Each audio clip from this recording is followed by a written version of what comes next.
హల్లెలూయా. దేవుని నామానికి మహిమ కలుగును గాక. Hallelujah. Mic check. Hallelujah. Praise the Lord. హల్లెలూయా.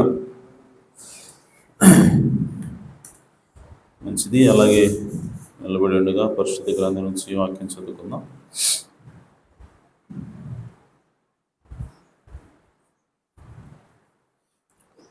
ఆదికాండము 14వ అధ్యాయము.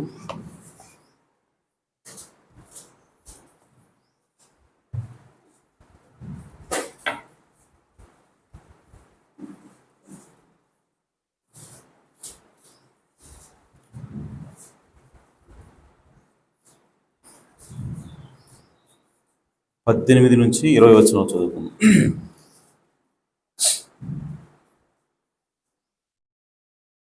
మరియు షాలేము రాజైన మెల్కీసెదెకు రొట్టెను ద్రాక్షారసమును తీసుకుని వచ్చెను.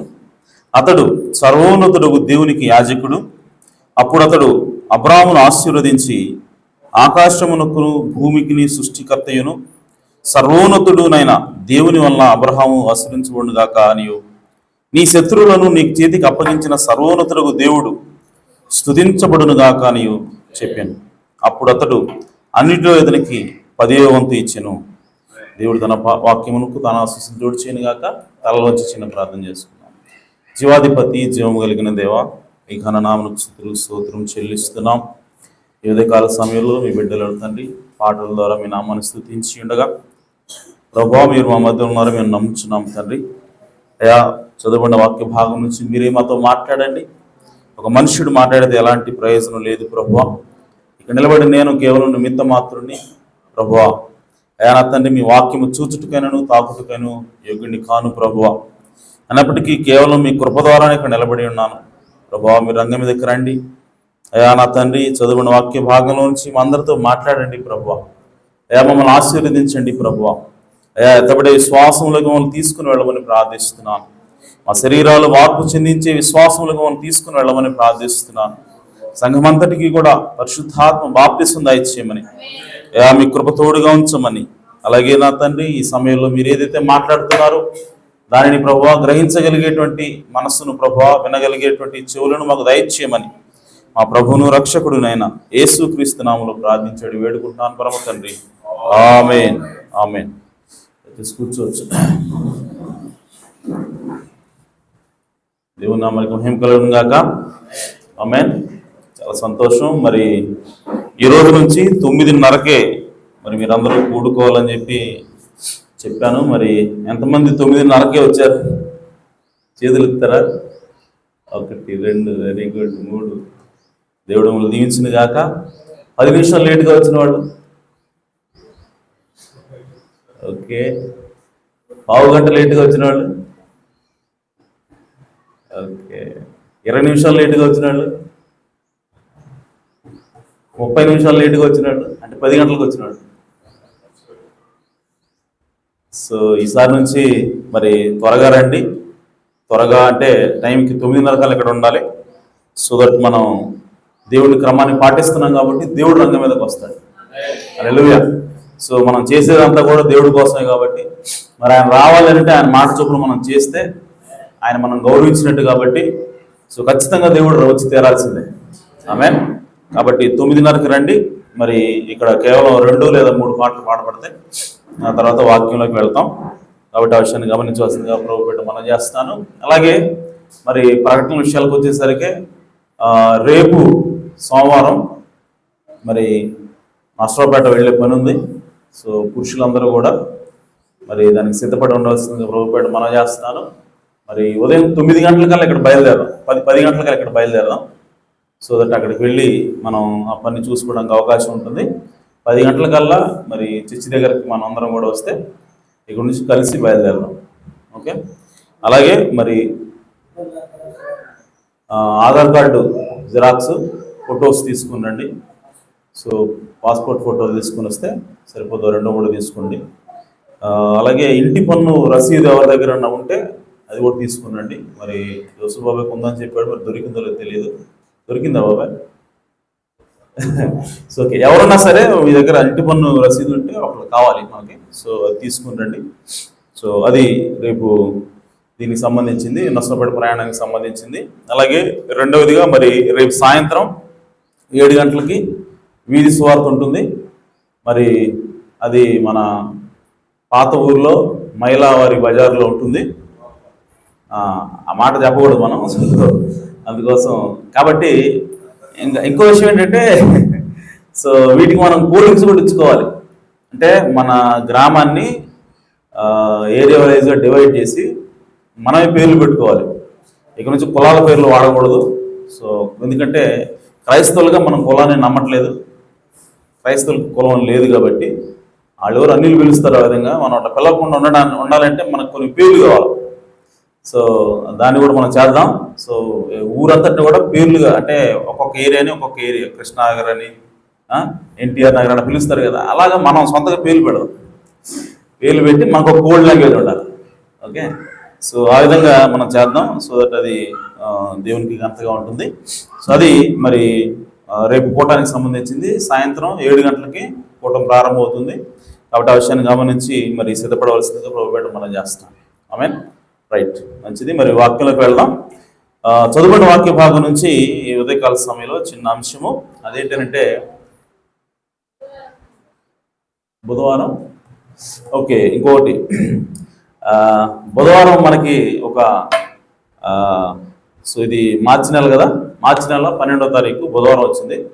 సో అది స్పెషల్ డే. మరి మీకు ఎంతమంది గుర్తుందో లేదో తెలియదు మనకు. సో రోజు ప్రత్యేకమైనటువంటి దినం. సో సంఘం అంతా కూడా అభిషేకించబడినటువంటి దినం. పాస్టర్ గారు, సంఘ పెద్దలు, ట్రస్టీలు, వీళ్ళందరూ కూడా అభిషేకించినటువంటి రోజు. సంవత్సరం అయిపోయింది అప్పటికి. సో కాబట్టి అది మొదటి యానివర్సరీ బుధవారం వచ్చింది.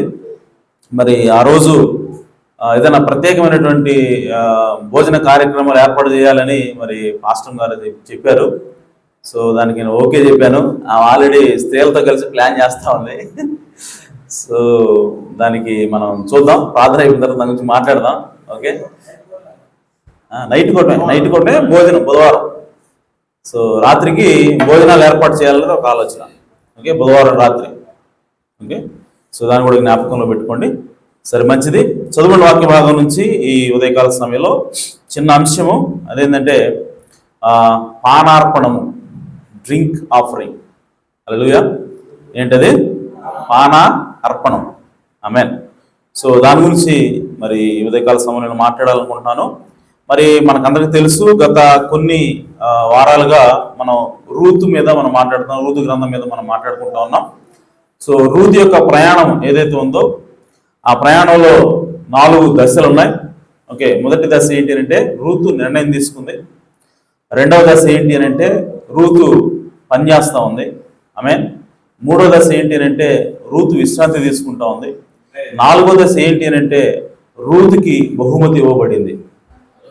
అంటే రూతు విమోచించబడింది. అంటే రూతు బోయాజుకి భారీగా అయినది. ఆమేన్. సో రూతు యొక్క జీవితంలో ఈ 4 దశలు ఉన్నాయి. సో అవే 4 దశలు వధువు యొక్క జీవితంలో కూడా ఉంటాయి. ఆమేన్. సో అలాగే వధువు యొక్క జీవితంలోకి వచ్చేసరికి మరలా మనం ఏం మాట్లాడుకుంటున్నాం అంటే అంటే దేవుని యొక్క మందిరంలో కూడా ఈ 4 స్టెప్పులు ఉంటాయి. ఆమేన్. సో దేవుని యొక్క మందిరంలో మనం మొట్టమొదటిగా అడుగు పెడితే ఎక్కడ అడుగు పెడతాం అంటే ఆవరణలో అడుగు పెడతాం. సో ఆవరణలో ఏమేమి ఉంటే మనం చూసాం. అలాగే రెండవ స్టెప్ ఏంటి అంటే అది పరిశుద్ధ స్థలం. పరిశుద్ధ స్థలంలో ఏమేమి వస్తువులు ఉంటాయో మనం చూస్తున్నాం. ఇప్పుడు ప్రస్తుతానికి మనం ఎక్కడ ఉన్నాం అంటే పరిశుద్ధ స్థలంలో ఉన్నాం. ఆమేన్. ఆ తర్వాత 3వ స్టెప్ అతి పరిశుద్ధ స్థలం. ఆ తర్వాత ఎత్తబాటు అనేది ఉంటుంది. ఆమేన్. సో కాబట్టి అతి పరిశుద్ధ స్థలంలోకి వచ్చినప్పుడు, అంటే ఆవరణలోకి వచ్చినప్పుడు రూతు నిర్ణయం తీసుకుంది. ఆమేన్. అతి పరిశుద్ధ స్థలంలోకి వెళ్ళినప్పుడు రూతు పొలంలో వచ్చింది, బోయజు పొలంలో ఉన్నది. ఇప్పుడు మనం అతి పరిశుద్ధ స్థలంలోకి వెళ్ళినప్పుడు రూతు ఎక్కడికి వెళ్తుందంటే విశ్రాంతిలోకి వెళ్తా ఉంది. ఆమేన్. ఆ తర్వాత అక్కడి నుంచి మనం ఎత్తపడతాం, మన శరీరం అనేది మార్పు చెందుతుంది. అలాగే రూతు బోయజు భారీగా మార్చబడి ఆమె విమోచించబడతా ఉంది. ఆమేన్. అది ఎత్తబాటుకి సాదృశ్యంగా ఉంది, శరీర మార్పుకి అది విమోచనకి సాదృశ్యంగా ఉంది. ఆమేన్. సో అందులో భాగంగా ఇప్పుడు మనము పరిశుద్ధ స్థలంలో ఉన్నాము. మరి పోయిన ఆదివారం మనం ఏం చూసామనంటే పరిశుద్ధ స్థలంలో మరి ఏమేమి ఉంటాయి? దీపవృక్షం ఉంటుంది, అలాగే సన్నిధి రొట్టెల బల్ల ఉంటుంది, ఆ తర్వాత దోపార్తి ఉంటుంది. ఈ మూడు కూడా అక్కడ ఉంటాయి. సో ఈ మూడిట్లో మనం ఆల్రెడీ దోపార్తి గురించి చూసాం. దోపార్తి దేనికి సాదృశ్యం? ప్రార్థనకి సాదృశ్యం. ఆమేన్. సో ధూపం వేస్తూ వాళ్ళు ప్రార్థన చేస్తూ ఉంటారు. ధూపం వేసినప్పుడు దాని నుంచి పొగ అనేది ఆవిరిగా లేచినప్పుడు ఆ ధూపంతో పాటు అనగా పొగతో పాటు వీళ్ళ ప్రార్థనలో కూడా దేవుణ్ణి చేరేవి. కాబట్టి ధూపార్తి దేనికి సాదృశ్యం అని అంటే ప్రార్థనా జీవితానికి సాదృశ్యం. మనం దేవునితో మాట్లాడాలి అని అంటే, దేవునితో సహవాసం కలిగి ఉండాలి అని అంటే, పరిశుద్ధాత్మ చేత మనం నింపబడాలి అని అంటే, అతి పరిశుద్ధ స్థలంలోకి వెళ్ళాలి అని అంటే మనకి ప్రార్థన అవసరమైనది. ఎందుకు అని అంటే ప్రధాన యాజకుడు కేవలం మరి సంవత్సరానికి ఒక్కసారే అతి పరిశుద్ధ స్థలంలోకి వెళ్ళేటప్పుడు ఆయన ఖచ్చితంగా ఈ ధూపార్తిని తీసుకుని వెళ్తాడు.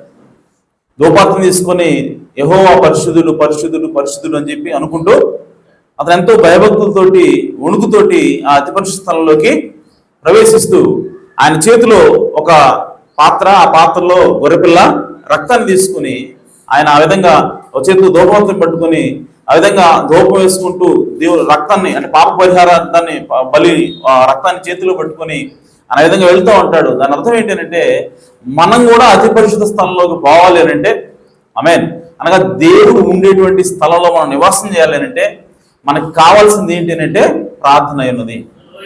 ధూపార్తి లేకుండా వాళ్ళు అక్కడికి వెళ్ళరు. అలాగే మనం ప్రార్థన లేకపోతే దేవుని సన్నిధికి చేరలేము.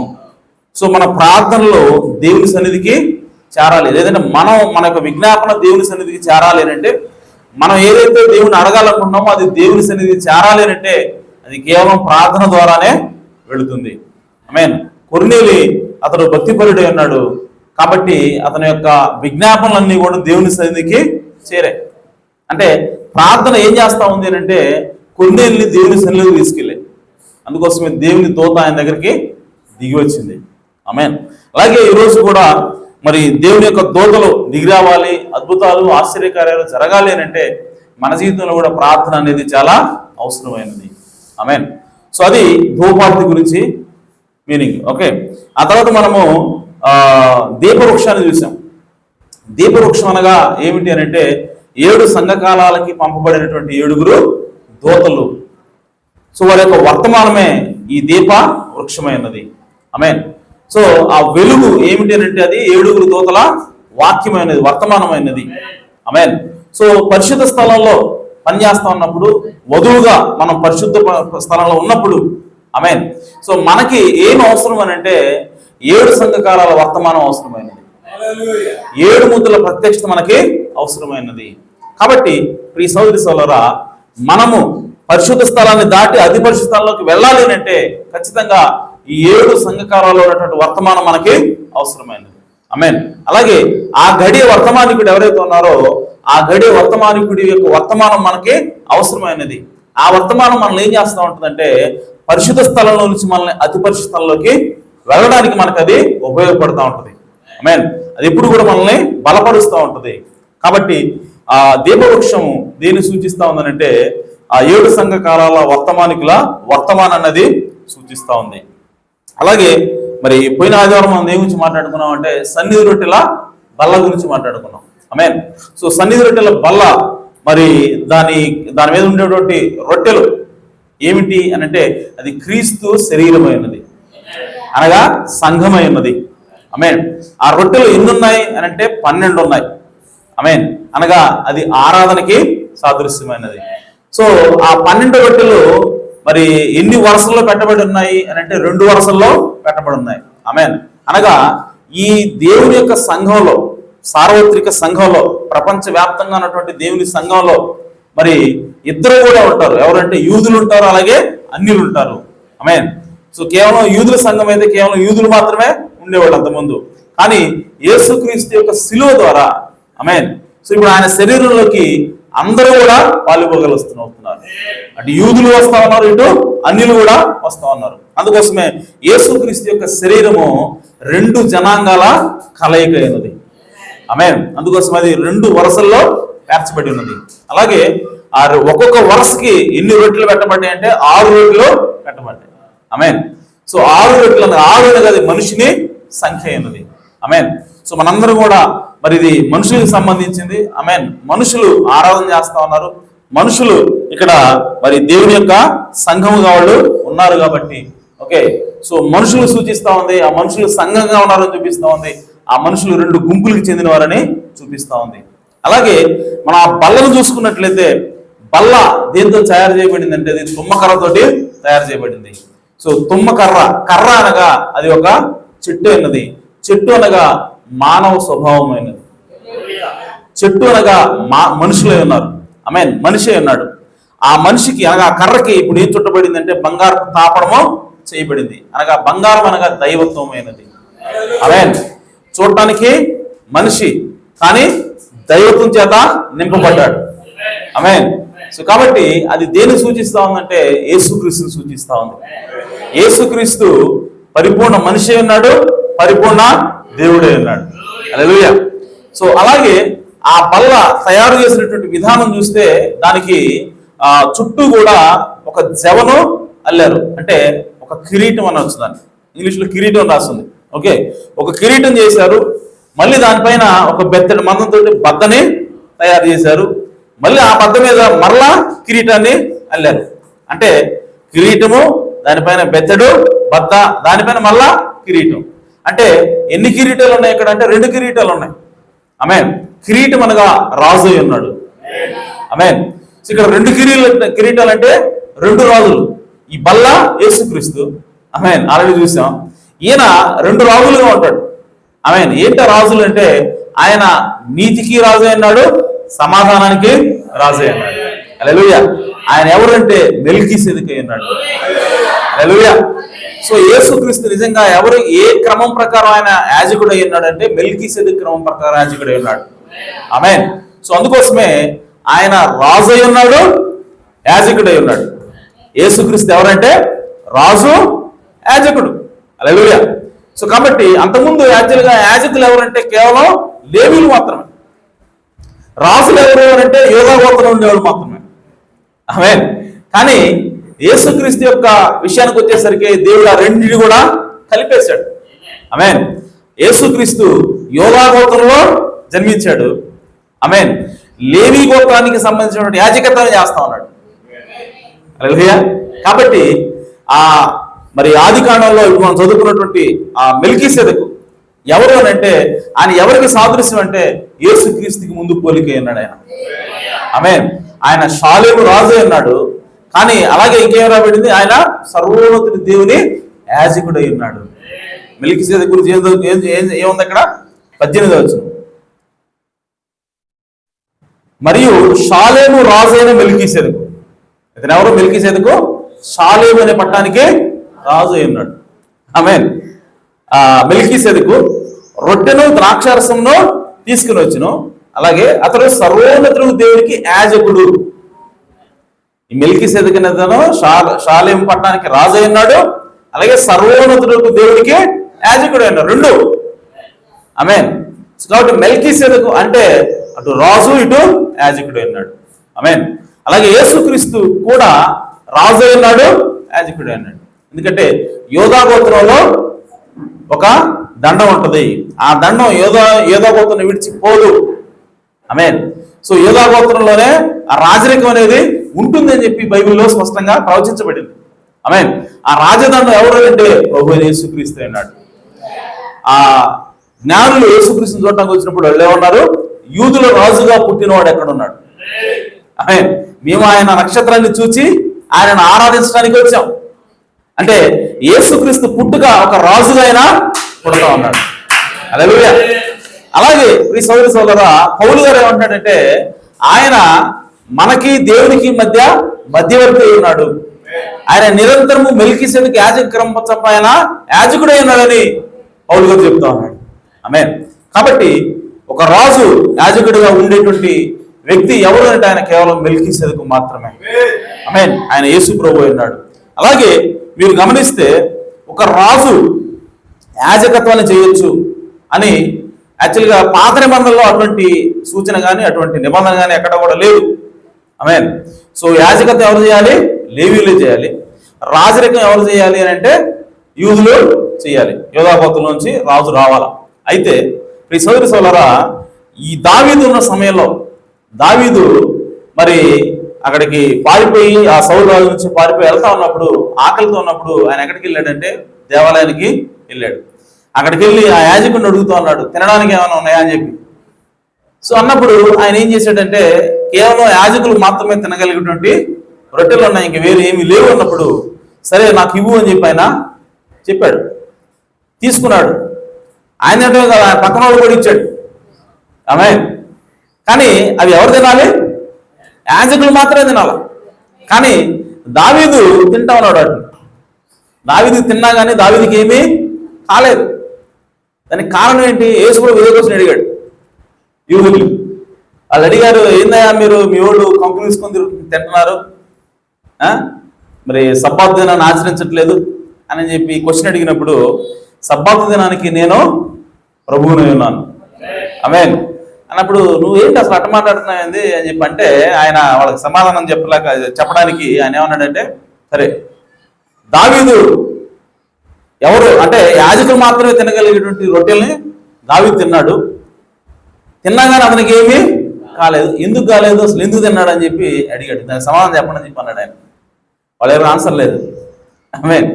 ఎందుకనంటే దావీదు యేసుక్రీస్తు సాదృశ్యమే అన్నాడు. ఆమేన్. సో దావీదు యొక్క జీవితంలో ఏం జరుగుతుందో యేసుక్రీస్తు జీవితంలో అదే జరుగుతోంది. ఆమేన్. సో దావీదు తన సొంత కుటుంబం వారి చేత మరి నెట్టివేయబడి ద్వేషించబడి అతను ఆ ఒలీవల కొండ మీదకి ఏడ్చుకుంటా ఎక్కి వెళ్తున్నాడంట. ఆమేన్. ఎక్కి అక్కడ కూర్చొని యెరూషలేము పట్టణాన్ని చూస్తూ ఏడుస్తూ ఉన్నాడంట ఆయన. అదే సిచ్యువేషన్, అదే సంఘటన యేసుక్రీస్తు జీవితంలో కూడా జరిగింది. ఆమేన్. ఆయన ఏడుస్తూ ఒలీవల కొండకి ఎక్కి ఆయన ఏకాంతంగా ఆ పట్టణాన్ని చూస్తూ ఏడుస్తూ ఉన్నాడు. ఎందుకంటే, ఓ పట్టణమా, నీవు నరకి చంపబడిపోతా ఉన్నావు. ఆమేన్.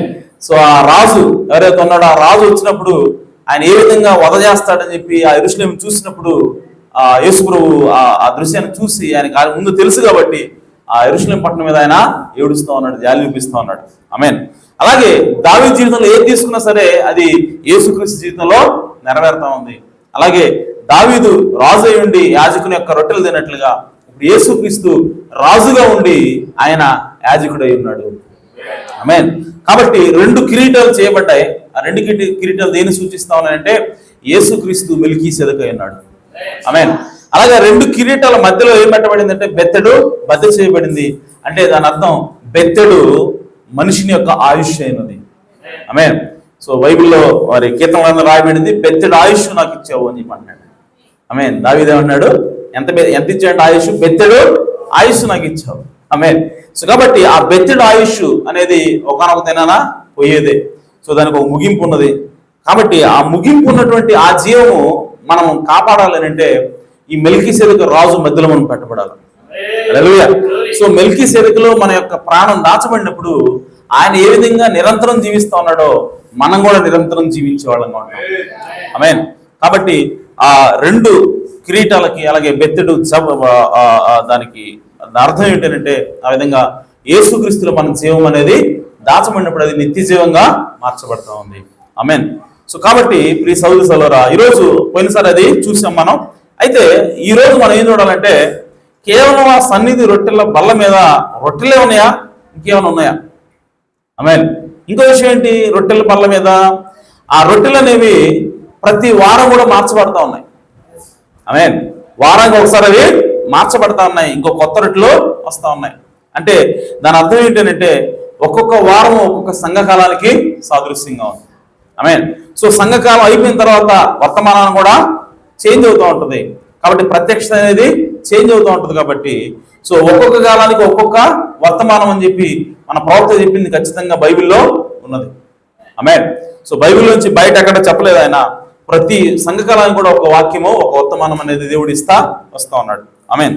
అయితే కేవలం రొట్టెలు మాత్రమే ఉన్నాయా సన్నిధి బల్ల మీద, ఇంకేమీ లేవా అని అంటే దాంతో పాటు రొట్టెలతో పాటు ఇంకా కొన్ని వస్తువులు ఉన్నాయి. అవేంటో ఈరోజు మనం చూడాలి. దాని గురించి మనం ఈరోజు మాట్లాడుకుంటున్నాం.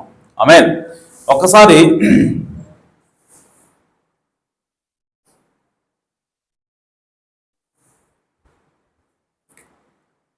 నిర్గమకాండం 25వ అధ్యాయం తీయండి. గుర్తుపెట్టుకోండి, నేను దేని గురించి మాట్లాడుతున్నానంటే పానార్పణం గురించి మాట్లాడుతున్నాను. నిర్గమకాండము 25వ అధ్యాయము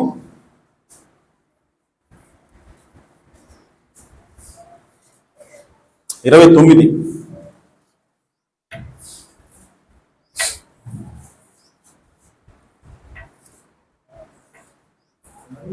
మరియు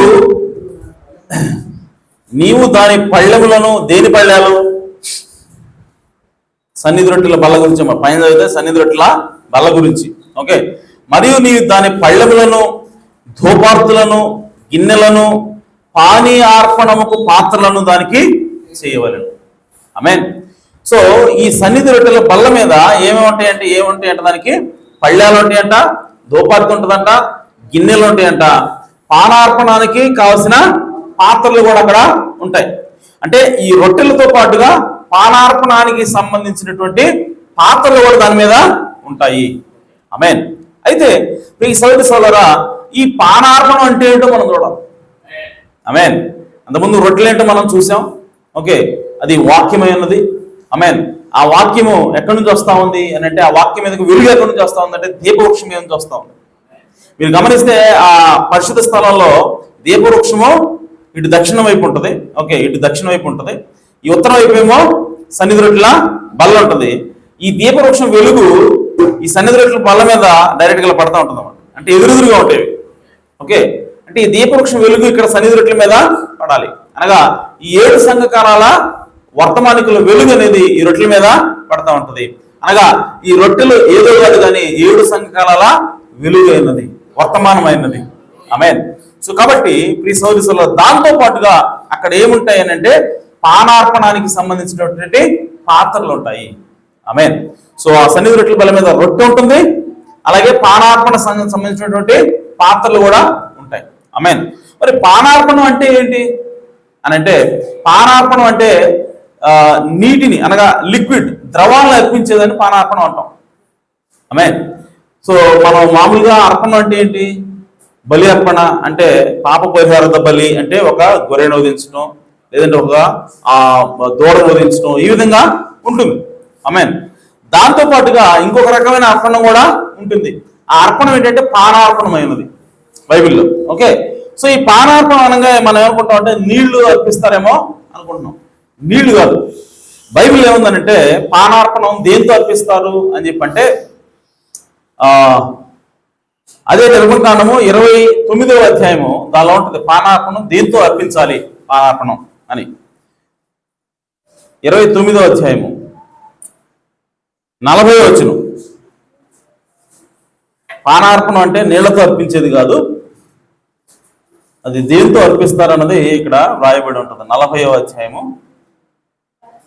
దంచి తీసిన 30 నూనెతో కలిపిన 10వ వంతు పిండిని పానీయార్పణముగా 30 ద్రాక్షారసమును. ఆమేన్. ఏంటంట?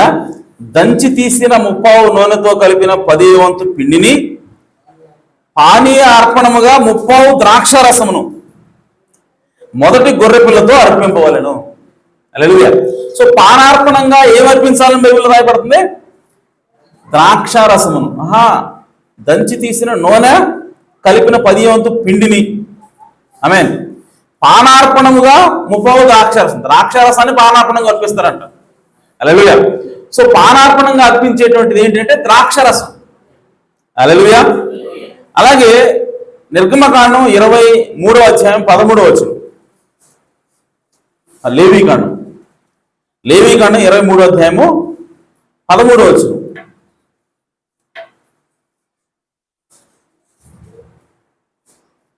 దాని నైవేద్యము నూనెతో కలిసిన 2 10వ వంతుల గోధుమ పిండి, అది యెహోవాకు ఇంపైన సువాసన గల హోమము. దాని పానార్పణము 30 ద్రాక్షారసము. ఇక్కడ కూడా ద్రాక్షారసం అంటే ఏంటి? పానార్పణం. పానార్పణంగా పోసేది ఏంటి? ద్రాక్షారసం. ఆమేన్. సో కాబట్టి ప్రియ సహోదరి సహోదరులారా, ద్రాక్ష రసాన్ని పానార్పణం అని బైబిల్ చెప్తా ఉంది. ఆమేన్. అలాగే సంఖ్యాకాండం 15వ అధ్యాయము 7వ వచనంలో కూడా మనకి కనబడుతుంది.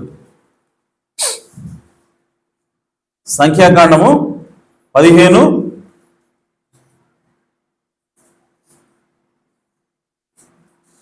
7వ వచనం చదవండి ఒకసారి. పడి ద్రాక్షారసమును పానార్పణముగా తేవలను, అది యెహోవాకు ఇంపైన సువాసన. 9వ వచనం. ఆ కోడెతో కూడా పడిన్నర నూనె కలుపబడిన 6 పళ్ళ గోధుమ పిండిని నైవేద్యముగా అర్పింపవలను. మరి యెహోవాకు ఇంపైన సువాసన గల హోమముగా పడిన్నర ద్రాక్షారసమును పానీయార్పణముగా తేవలను. ఆమేన్. సో ఎక్కడ చూసినా సరే మనకి ఏం కనపడుతుంది అంటే నూనె కనపడతా ఉంది, ద్రాక్షరసం కనపడతా ఉంది. ఆమేన్. ద్రాక్షరసాన్నేమో పానార్పణముగా అర్పిస్తా ఉన్నారు. ఆమేన్. కాబట్టి ప్రియ సహోదరి సహోదరులారా, మనం ఇప్పుడు చూడాల్సింది ఏంటంటే పానార్పణంగా ద్రాక్షరసం అర్పించబడతా ఉంది, దాంతో పాటు నూనె కూడా కనబడతా ఉంది. కాబట్టి ఏమంటున్నాడంటే నూనె ద్రాక్షరసం రెండు కూడా కలిసి ఉంటాయంటే ఇప్పుడు. ఆమేన్. ప్రవక్త అన్నాడు 3వ ముద్ర అనే వర్తమానంలో 306వ పేరాలో ఆయన అంటున్నాడు, wine symbolises stimulation of revelation. ద్రాక్షరసము పానార్పణంగా బయలుపడుతుంది కదా, ఇది దేన్ని సూచిస్తా ఉంది అని అంటే అది స్టిమ్యులేషన్ ఆఫ్ రెవల్యూషన్, అనగా ప్రత్యక్ష ద్వారా వచ్చేటువంటి ఉత్తేజం. ఆమేన్. సో దాని ద్రాక్షరసం దేన్ని సూచిస్తా అంటే ప్రత్యక్షత వచ్చినప్పుడు మనకు ఉత్తేజం వస్తుందంట. ఆమేన్. ఒక ఉత్సాహం అనేది వస్తుంది. ఓకే, కాబట్టి నూనె ద్రాక్షరసం దేన్ని సూచిస్తా ఉందంటే ప్రత్యక్షతో కూడిన ఉత్తేజాన్ని సూచిస్తా ఉంది. I like to run all over the place. Wonder I didn't wake up the neighborhood when the Lord showed me that stimulation of revelation. So Yesu దేవుని నాకు ఏమంటారు రివల్యూషన్ అంటే ప్రత్యక్షత అనేది వచ్చినప్పుడు స్టిమ్యులేషన్ వస్తుందంట. ఓకే, అది ఉత్తేజాన్ని తీసుకొస్తుందంట. ఒక్కోసారి కింద పడి దొరుకుతాయంట ప్రవక్త. ఆయన బైబిల్ చదువుతున్నప్పుడు కొన్ని విషయాలు దేవుడు బయలుపరిచినప్పుడు ఆ ప్రత్యక్షత ఎప్పుడైతే వస్తుందో అది విపరీతమైన సంతోషం తీసుకొస్తుంట. ఆయనకి తీసుకొచ్చి అది ఎవరికి చెప్పాలి అర్థం కాక. ఆమేన్. ఆయన స్టడీ రూమ్ లో కింద పడి దొరుకుతాడంట ప్రవక్త. అందుకని I like to run over all over the place. ఆ ప్రాంతం అంతా పరిగెత్తాలని అనిపిస్తుందంట ఆయనకి, అంత సంతోషం వస్తుందంట. Wonder I didn't wake up the neighbourhood when the lord showed me that. దేవుడు ఆ విషయాన్ని నాకు చూపించినప్పుడు, ఆ పట్టాలని సంతోషం వచ్చినప్పుడు అప్పుడు నాకు అనిపిస్తాను నేను పక్కన లేపేస్తున్నాను అయింది నా గొడవతోటి అని చెప్పి. ఆమేన్. 307 oil and wine in the Bible. నూనె మరియు ద్రాక్షరసం బైబిల్లో ఎల్లప్పుడూ కూడా అవి ఒకే చోట కనపడుతూ ఉంటాయి. ఆమేన్. ద్రాక్షరసం ఉందంటే పక్కనే నూనె ఉండాలి. చదువుకున్నాం కదా, నూనెతో కలిపినటువంటి అర్పణ చేయండి, ఆ తర్వాత ద్రాక్షరసాన్ని పానార్పణగా పోయండి. ఆమేన్. సో కాబట్టి ప్రవక్త బైబిల్లో ఉన్నదే చదువుతున్నాడు, కానీ ఇక్కడ ఏమన్నా లేఖనం ఇచ్చాడు ఆయన? ఇవ్వలా. నూనె ద్రాక్షరసం బైబిల్లో ఎల్లప్పుడూ కూడా ఒకే చోట కనపడతాయి అంటున్నాడు, కానీ ఆయన రెఫరెన్స్ ఇవ్వాల.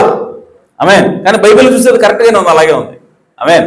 సో కాబట్టి నూనె ద్రాక్షరసం ఎప్పుడు కూడా ఒకే చోట ఉంటాయి. అనగా మరి ద్రాక్షరసం అంటే ఏమిటి అని అంటే అది ప్రత్యక్షతతో కూడినటువంటి ఉత్తేజమైనది. ఆమేన్. కాబట్టి ప్రియ సహోదరి సహోదరులారా, మనకి ఆయిల్ ఏం చూపిస్తా ఉంది మరి అని అంటే oil symbolise the Holy Spirit, పరిశుద్ధాత్మనే సూచిస్తా ఉంది. Then we find out that oil and wine is connected in worship. ఈ ఆయిల్ అనగా నూనె ద్రాక్షరసం ఈ రెండు కూడా ఆరాధనలో అవి కనబడతా ఉంటాయి. ఆమేన్. సో ఈ ఆరాధన ఎక్కడ చేస్తారు అని అంటే పరిశుద్ధ స్థలంలో చేస్తున్నప్పుడు ఈ సన్నిధి ఎట్లా బల్ల మీద మనకి ఏం కనపడతా ఉందంటే ద్రాక్షరసం కనపడతా ఉంది, నూనె కనపడతా ఉంది అక్కడ. Amen. And the wine I said which come to me that the wine symbolises that it was the power of stimulation by revelation. So ఎందుకు చెప్పినట్టుగా ద్రాక్షరసం అనేది ప్రత్యక్షతతో కూడినటువంటి శక్తి. ఆమేన్. ప్రత్యక్షత ద్వారా వచ్చినటువంటి శక్తి అన్నది. That is when something has been revealed. ఎప్పుడైతే మనకు ఒకటి బయలుపరచబడతా ఉందో అప్పుడు ఈ శక్తి అనేది మనకి బయలుపడతా ఉంటుంది, సంతోషం అనేది వస్తూ ఉంటుంది. It gives stimulation to the believer because it is presented by revelation. So అది ఏం చేస్తా ఉంటుంది, నీకు ఉత్తేజాన్ని తీసుకొస్తా ఉంటుంది, ఎందుకంటే అది నీకు కొత్తదాన్ని బయలుపరిచింది కాబట్టి. It is something that God has said. అదేమిటంటే దేవుడు నీకు ఏదో ఒకటి చెప్పాడు. It is a mystery. అది ఒక మర్మంగా ఉండింది. They can't understand it. దాన్ని వాళ్ళు అర్థం చేసుకోలేకపోయారు. అండ్ ఆఫ్టర్ ఎ వైల్, కొంతసేపటి తర్వాత God comes down and reveals it and then vindicates it. కొంతసేపటి తర్వాత దేవుడు వచ్చి నీకు దాన్ని బయలుపరుస్తా ఉన్నాడు. అప్పటి వరకు మర్మంగా ఉన్నది, ఎవరికి అర్థం కాని విషయము నీకు దేవుడు వచ్చినప్పుడు అది బయలుపడతా ఉంది, అర్థమైపోతా ఉంది. అర్థమైనప్పుడు నీకేమొస్తా ఉందంటే ఆ బయలుపాటు ద్వారా నీకు సంతోషం వస్తా ఉంది. ఆమేన్. నీకు ఉత్తేజం అనేది వస్తా ఉంది. కాబట్టి నూనె అది పరిశుద్ధాత్మ సాదృశ్యం అయితే ద్రాక్షరసము అది ప్రత్యక్షతకి సాదృశ్యంగా ఉన్నది. ఆమేన్. కాబట్టి ప్రియ సహోదరి సోదరులారా, ఇక్కడ దేవుని యొక్క వాక్యం ఇంకేమి రాబడింది అంటే దేవుని రాజ్యం అనేది కేవలం భోజనము పానార్పణం, భోజనం పానం కాదు, తినటం తాగటం మాత్రమే కాదు. ఆమేన్. అది దేవుని యొక్క నీతి మరియు సమాధానము, అలాగే పరిశుద్ధాత్మలని సంతోషమైనది. ఆమేన్. దేవుని యొక్క రాజ్యం ఏంటంట? నీతి మరియు సమాధానం, అలాగే పరిశుద్ధాత్మ యందలి సంతోషము. ఇది దేవుని యొక్క రాజ్యమైనది. ఆమేన్. సో ఇప్పుడు దేవుని యొక్క రాజ్యంలో నీతి ఉంటుంది, అలాగే సమాధానం ఉంటుంది, అలాగే పరిశుద్ధాత్మ యందలి సంతోషం ఉంటుంది. ఆమేన్. సో ఈ రాజ్యం ఎవరు అనంటే యేసుక్రీస్తు అన్నాడు. ఆమేన్. సో అందుకోసమే మనకి యేసుక్రీస్తు మెల్కీసెదెకు కనుక, ఈ మెల్కీసెదెకు ఆయన ఏమంటాడంటే, ఈ మెల్కీసెదెకు ఎవరికి రాజు అంట? నీతికి రాజు అయినాడు, సమాధానానికి రాజు అయినాడు. రెండు ఉన్నాయి యేసుక్రీస్తులో. ఓకే, అనగా దేవుని రాజ్యం ఎవరంటే యేసుక్రీస్తు అయినాడు. ఆయన నీతికి రాజు అయినాడు, సమాధానానికి రాజు అయినాడు, అలాగే పరిశుద్ధాత్మ యందలి సంతోషమైనాడు. హల్లెలూయా. సో కాబట్టి ప్రియ సహోదరి సోదరులారా, పరిశుద్ధాత్మ యందలి సంతోషం ఎలా వస్తుంది? ఆమేన్. పరిశుద్ధాత్మ యందలి సంతోషం కూడా వస్తేనే మనం దేవుని యొక్క రాజ్యంలో ఉన్నట్టు. ఆమేన్. సో ఆ సంతోషం ఎలా వస్తుందంటే దానికి నీకు ప్రత్యక్షత అవసరమైనది. ప్రత్యక్షత ద్వారా, దేవుడిచ్చినటువంటి ఆ బయలుపాటు ద్వారా నీకు జాయ్ వస్తుంది, సంతోషం వస్తుంది, పరిశుద్ధాత్మలో ఆనందం అనేది నీకు వస్తుంది. హల్లెలూయా. కాబట్టి కేవలం నీకు ఆ పరిశుద్ధ స్థలంలో రొట్టెలు మాత్రమే కాదు ఉన్నది, అక్కడ ఏమున్నదంటే నూనె, అలాగే ద్రాక్షరసం కూడా ఉన్నది. అది ఎందుకోసం అంటే పానార్పణంగా పోయబడడానికి ఉన్నది. ఆమేన్. సో ఆ పానార్పణం అనగా అది ద్రాక్షరసం అయినది, ద్రాక్షరసం అనగా అది ప్రత్యక్షత అయినది. హల్లెలూయా. కాబట్టి ప్రియ సహోదరి సహోదరులారా, ప్రవక్త అంటున్నాడు ఇది చాలా పరిశుద్ధమైనది. కాబట్టి ఆయన ఏమంటాడంటే ఈ ద్రాక్ష రసాన్ని, అలాగే ఈ రొట్టెలు ఏదైతే మనం కమ్యూన్ తీసుకునేటప్పుడు, ప్రభుత్వ భోజనం తీసుకునేటప్పుడు ఈ రొట్టెని ఎవరు తయారు చేయాలి అని అంటే ప్రవక్త అంటున్నాడు, ఎవరైతే ప్రత్యేకించపరచబడతారో, ఎవరైతే దేవుడికి తమను తాము అర్పించుకుంటారో వాళ్ళు మాత్రమే ఈ రొట్టెని తయారు చేయాలి. ఆమేన్. ప్రవక్త అంటున్నాడు, క్వశ్చన్స్ అండ్ ఆన్సర్స్ లో అడిగారు ఆయన్ని, ప్రవక్తని క్వశ్చన్ అడిగితే ఆయన ఏమంటాడంటే, now I do not believe that kosher bread should be substitute for a cracker. అది కోషర్ బ్రెడ్ అంటే ఈ ప్రభురాతి భోజనం తీసుకునే రొట్టె ఏదో బయట కొట్టలో కొనుక్కొచ్చేటువంటి రొట్టెకి అది దాంతో సబ్స్టిట్యూట్ చేయకూడదు. ఆమేన్. బయట కొట్లో తీసుకొచ్చి రొట్టె ముక్కలతో దాన్ని కట్టకూడదు. I believe that it should be a holy unleavened bread, the type of the unleavened bread that was made in Egypt.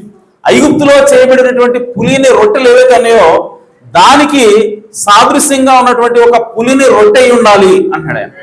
Amen. So మనం కమ్యూనియన్ అంటే ప్రభుత్వ భోజనంలో తయారు చేసే రొట్టె పులిని రొట్టె అయి ఉండాలా. ఆమేన్. అలాగే I believe that the blood should not be grape juice but it should B wine. అలాగే ఆ యేసుక్రీస్తు రక్తం అని మనం అంటున్నాం కదా, ఆ ద్రాక్షరసాన్ని, ఆ ద్రాక్షరసం అనేది నిజానికి అది ద్రాక్షరసంగా ఉండకూడదు, ద్రాక్షరసం కాదు అది. అదేమిటంటే అది వైన్ అయినది. ఆమేన్. తెలుగులో ఇంకా పదం ఉందా వైన్కి? ఇంగ్లీష్ తెలుగులో ఏముందంటే వైన్ అన్న ద్రాక్షరసమే, గ్రేప్ జ్యూస్ అన్న ద్రాక్షరసం, రెండు పదాలు వాడుతున్నాడు. గ్రేప్ జ్యూస్ అంటున్నాడు, వైన్ అంటున్నాడు. ఈ రెండు పదాలకి తెలుగులో ఒకటే ఉంది, ఏదంటే ద్రాక్ష రసం. ఆమేన్. అయితే గ్రేప్ జ్యూస్ కి వైన్ కి తేడా ఉంది. గ్రేప్ జ్యూస్ అంటే ఏంటంటే అప్పుడప్పుడు పిసికి తయారు చేసేది. ఆమేన్. జ్యూస్ తయారు చేస్తాం కదా, మనం పొట్టలో తాగుతాం కదా, అది.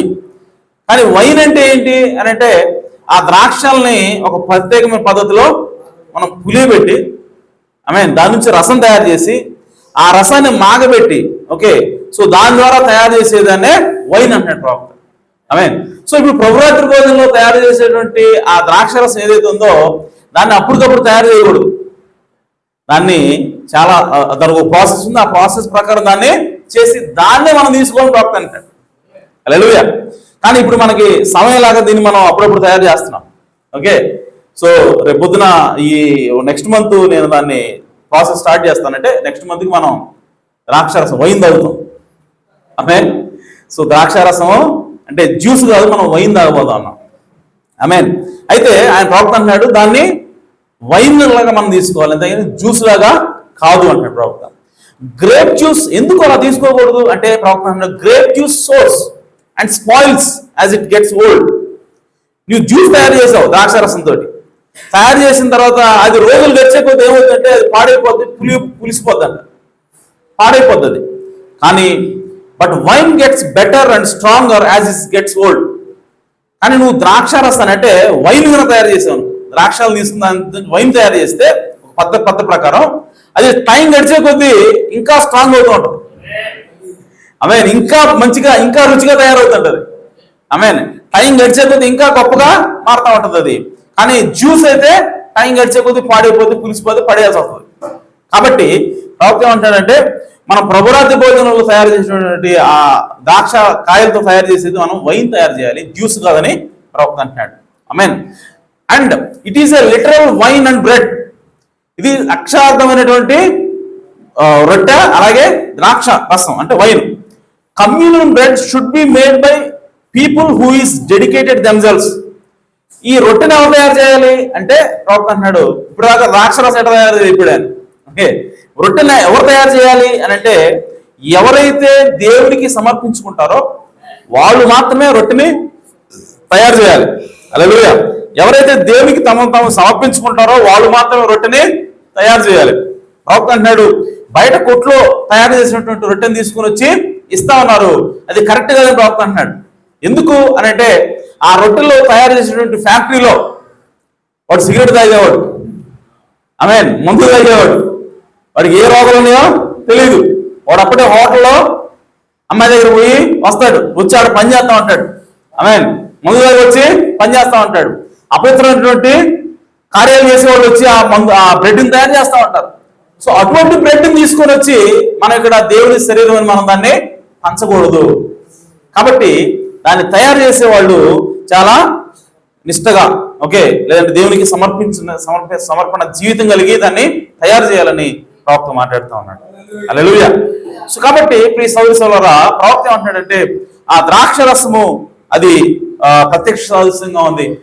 అలాగే ఆ కమ్యూనియన్ బ్రెడ్ ఏదైతుందో అది పులియనే రొట్టె ఉండాలి. అలాగే పరిశుద్ధమైనటువంటి చేతులతో పరిశుద్ధుల చేత అది తయారు చేయబడాలి. అలాగే థర్డ్ సీల్, మూడో ముద్ర అనే వర్తమానం 313 ప్రవక్త అంటున్నాడు wine is refreshment coming from God. Wine అనగా ద్రాక్షరసము ఏమిటంటే అది దేవుని యొద్ద నుండి వచ్చేటువంటి ఒక రిఫ్రెష్మెంట్, అంటే ఉల్లాసమైనది, ఉత్తేజమైనది. For with stammering lips and with other tongues will I speak to this people. మరి వణుకుతున్నటువంటి పెదవులతోటి వేరే భాషలతోటి ఈ ప్రజలతో నేను మాట్లాడుతున్నాను. And this is the refreshment. ఇది ఏమంటారంటే ఉత్తేజమైనది, ఉల్లాసం అని దేవుని యొక్క వాక్యము తెలియజేస్తా ఉంది. This is the wine that is poured out. ఇది పోయబడినటువంటి ద్రాక్షారసమైనది. ఏమిటి, దేని గురించి మాట్లాడుతున్నాడు ఆయన అనంటే పరిశుద్ధాత్మ బాప్తిసం గురించి మాట్లాడుతున్నాడు. పరిశుద్ధాత్మ బాప్తిసం ఎప్పుడైతే వస్తుందో అది ఏం తీసుకొస్తుందంటే మనకి అమితమైనటువంటి ఉత్సాహాన్ని తీసుకొస్తుంది, అమితమైనటువంటి శక్తిని తీసుకొస్తా ఉంటది, అమితమైనటువంటి ఆనందాన్ని అది తీసుకొస్తా ఉంటది. కాబట్టి ఇదేమిటి అంటే this is the refreshments that comes from the presence of the lord. ప్రభువు నుంచి వచ్చేటువంటి ఒక ఉత్తేజము, ఉల్లాసమైనది. సో అదేమిటంటే పరిశుద్ధాత్మ బాప్తిసమైనది. అది నూనెకి అలాగే ద్రాక్షారసానికి అది సాదృశ్యంగా ఉంది. సో ద్రాక్షారసం ఏం తీసుకొస్తుందంటే మనకి ఉత్తేజాన్ని తీసుకొస్తుంది, ఉల్లాసాన్ని తీసుకొస్తుందని ప్రవక్త మాట్లాడుతున్నాడు. ఆ వైన్ ఫినిషెస్ ఆల్. ఓకే, ఇప్పుడు ఎందుకు ఆ సన్నిధి రొట్టెల బల్లలో రొట్టెలతో పాటు ఆమేన్. రొట్టెలతో పాటు ద్రాక్షరసం కూడా ఉన్నది, నూనె కూడా ఉన్నది. ఎందుకు అని చెప్పంటే ప్రియ సోదరి సోదరులారా, మనం గమనిస్తే ప్రకటన గ్రంథంలో ఏముంటుందంటే సాతానుడు వచ్చి అన్నిటిని కూడా నాశనం చేస్తూ ఉంటాడు. వాడు వచ్చి బార్లీ, గోధుమలు, ఎవలు, ఓకే, బార్లీ అంటే అదే ఎవలే, ఓకే. సో ఎవలు, గోధుమలు వీటన్నిటిని కూడా వాడి ఇష్టం వచ్చిన దాన్ని రేటు మారుస్తూ ఉంటాడు, దానితో ఆడుకుంటూ ఉంటాడు. ఆమేన్. అనగా రొట్టెతో సాతానుడు ఆడుకుంటూ ఉన్నాడు. అంటే రొట్టెనగా వాక్యమైనది, రొట్టెనగా బైబిల్ అయినది. అంటే సాతానుడు బైబిల్ని కలిపి వక్రీకరించాడు, కలిపి చెరిపాడు దాన్ని. ఆమేన్. నైసియా ఆలోచన సభలు ఏమైంది? బాప్తిసాన్ని తీసేశారు, ప్రభురత్న భోజనాన్ని తీసేశారు, లేనటువంటి బాప్తిసాన్ని తీసుకొచ్చి యాడ్ చేశారు. అంతకుముందు యేసుక్రీస్తు బాప్తిసం ఉండేది. 300 సంవత్సరంలో నైసియా ఆలోచన సభలు ఏం జరిగిందంటే తండ్రి కుమార పరిశుద్ధాత్మ నామాన్ని తీసుకొచ్చి చొప్పించారు, కలిపారు. ఉన్నటువంటి ప్రభుత్వ భోజనాన్ని తీసేశారు, పాత పరిచర్ని తీసేశారు. ఆమేన్. సో సాతానుడు ఏం చేస్తా ఉన్నాడంటే దేవునికి వాక్యాన్ని కలుపుతూ ఉన్నాడు, తీసేస్తా ఉన్నాడు, దాన్ని కంటామినేట్ చేస్తా ఉన్నాడు, అంటే దాన్ని అపవిత్రం చేస్తా ఉన్నాడు వాక్యాన్ని. సో ఆ టైంలో దేవుని యొక్క స్వరం మాట్లాడుతూ ఉంది. ఆమేన్. ఏమంటుందంటే నీవు ఈ ఎవరు ఈ విధంగా ఉన్నాయి, గోధుమలు ఈ విధంగా ఉన్నాయని చెప్పినప్పుడు దేవుడే మాట్లాడు. ఆమేన్. అంటే వాక్యంతో వాడు దాన్ని కలిపి చెరుపుతున్నప్పుడు దేవుడే మాట్లాడలా. కానీ దేవుడి స్వరం ఏమంటుందంటే ఇదిగో నూనెను ద్రాక్షారసము పాడు చేయవద్దు. ఏంటా స్వరం? నూనెని ద్రాక్షారసాన్ని పాడు చేయొద్దు. ఆమేన్. ఎందుకంటే నూనె ద్రాక్షారసం అనేది దేవుడిది. హల్లెలూయా. నువ్వు వాక్యాన్ని జరపచ్చు కానీ ఆమేన్, నూనెను ద్రాక్షారసాన్ని నువ్వు జరపకూడదు. ఆమేన్. ఎందుకనంటే ప్రియ సోదరి సోదరులారా, మీకు వాక్యం ఎంతైనా చెడిపోయినవాడు, కానీ ఎప్పుడైతే ఆయన ద్రాక్షారసాన్ని పోస్తాడో, దేవుడు ఎప్పుడైతే మనకు ద్రాక్షారసాన్ని ఇస్తాడో, దేవుడు ఎప్పుడైతే ఆ ప్రత్యక్ష ఇస్తాడో, ఆమేన్, ఇప్పటి వరకు నీకు తప్పుగా బోధించబడింది వాక్యమో, బైబిల్లో ఆ వాక్యమో, ఆ మర్మం, ఆమేన్. కానీ ఎప్పుడైతే దేవుడు నీకు ఆ ద్రాక్షరసం ఇచ్చాడో, ఆ ప్రత్యక్ష ఇచ్చాడో, దాని లోపల మరణం అందరికీ అర్థమైపోతుంది. హల్లెలూయా. సో ఎప్పుడైతే నీకు ఆ నూనె దేవుడు ఇస్తా ఉన్నాడో, ఆ పరిశుద్ధాత్మ దేవుడు ఇస్తా ఉన్నాడో, దాని ద్వారా కలిపి చెరపబడినటువంటి వాక్యమైనా సరే, అది తప్పుగా అప్పటి వరకు బోధించబడినా సరే, ఆమేన్, ఇప్పుడు దీని అంతటి కూడా సెట్ చేస్తుంది ఏంటి అంటే ఈ నూనె ద్రాక్షరసం సెట్ చేస్తాం. హల్లెలూయా. అందుకోసమే దేవుడు ఏమంటాడంటే నువ్వు వాక్యంతో ఎంతైనా అడుకో, దాన్ని ఎంతగానో కలిపి చెరుపుకో, నీకు అనుమతిస్తున్నా, కానీ నూనెని ద్రాక్షరసాన్ని మాత్రం టచ్ చేయబాకు నువ్వు. హల్లెలూయా. ప్రత్యక్షత మాత్రమే నాది.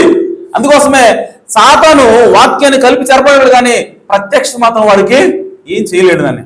అందుకోసమే పేతురు గారు యేసుక్రీస్తు అంటున్నాడు, ఇదిగో దీనిని, అంటే నన్ను ఎవరైనా అనుకుంటున్నారంటే ఆయన అంటున్నాడు, అయ్యా నీవు జీవము గల దేవుని కుమారుడి అని చెప్పి అన్నప్పుడు ఆయన అంటున్నాడు, పేతురు దీన్ని నీకు రక్త మాంసాలు బయలుపరచలేదు, పైన ఉన్నటువంటి నా తండ్రే నీకు దీన్ని బయలుపరిచాడు.